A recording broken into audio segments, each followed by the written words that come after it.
வாழ்வே ஒரு பயணம்தான். அதற்கு தொடக்கமும் உண்டு, முடிவும் உண்டு. தொடங்கி எவராலும் முடிக்காமல் இருந்துவிட முடியாது. அதனால்தான் இந்த உலக வாழ்வில் ஒரு பயணியைப் போல் வாழென்று இறைத்தூதரின் வார்த்தைகளும் அமைந்தது. இந்த உலகத்தில் பிறந்த ஒவ்வொரு மனிதருக்கும் அவரவரின் பாதை முடிவு செய்யப்பட்டது.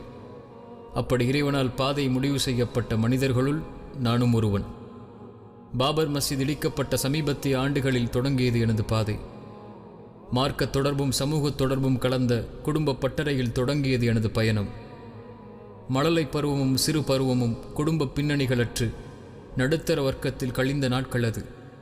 அன்பும் கண்டிப்பும் மாறி மாறி பகிரப்பட்டு இளமை பருவத்தை நோக்கி அழைத்து வந்தது எனது வாழ்வு.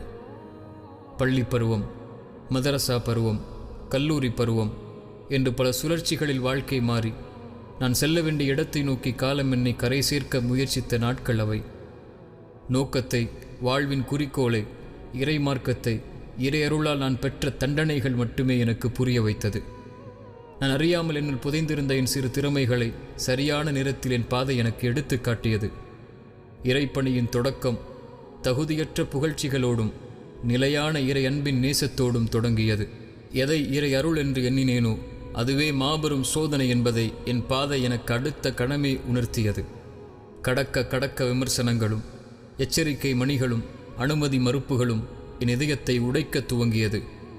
உயர்வும் தாழ்வும், ஏக்கமும் கலக்கமும், மகிழ்வும் கண்ணீரும், ஏழ்மையும் செல்வமும், உறவும் பிரிவும், அரவணைப்போடு அமைந்த துரோகமும் வாழ்க்கை என்றால் என்ன என்பதை சிறு வயதிலேயே பாடமாக கற்றுக் கொடுத்தது.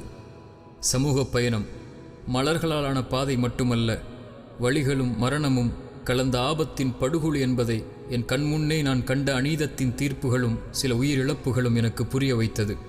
எந்த சமூகத்தின் மீது பேரன்பு கொண்டேனோ அந்த சமூகத்தின் மீது கோபமும் விரக்தியும் ஏற்படுவதற்கு அதன் தலைமையும் உணர்வற்ற சமூக பின்னணிகளும் காரணமாகியது. உதாரணமே, பழனி பாபாவின் மரணத்தின் தீர்ப்பு வெறும் உணர்வில்தான் இந்த சமூகம் பயணிக்கிறது என்பதை உணர்த்தியது. மதானியின் சிறைவாசத்தின் ஊனம் உணர்வுகள் ஊனமாக்கப்படும் என்பதை உணர்த்தியது. பாபர் மஸ்ஜிதின் நிலையற்ற தீர்ப்பு ஓர் நிலையில் இந்த சமூகம் ஒருபோதும் இல்லை என்பதை உணர்த்தியது. பெரும் அழைப்பாளர்களின் தடைகளெல்லாம் இது வெறும் கைதட்டும் சமூகம் என்பதை பாடமாக்கியது. சமூக தலைவர்களின் தன் அழைப்பு காலம் காலமாய் சுயநலமே இங்கு வேரூன்றிருக்கிறது என்பதை பாடம் புகட்டியது. உலக போராட்டங்களும் முஸ்லிம்களின் மரண ஓலங்களும் வெறும் ஸ்டேட்டஸ்களாக மாற்றப்படும் உயிரற்ற உணர்வுகள் என்பதை எனக்கு அறிய வைத்தது. இந்த சமூகத்தின் நோக்கம் என்ன, குறிக்கோள் என்ன, திட்டமிடுதல் என்ன, இந்த சமூகத்தின் ஒன்றிணைந்த தலைவர் யார், எந்த பாதையில்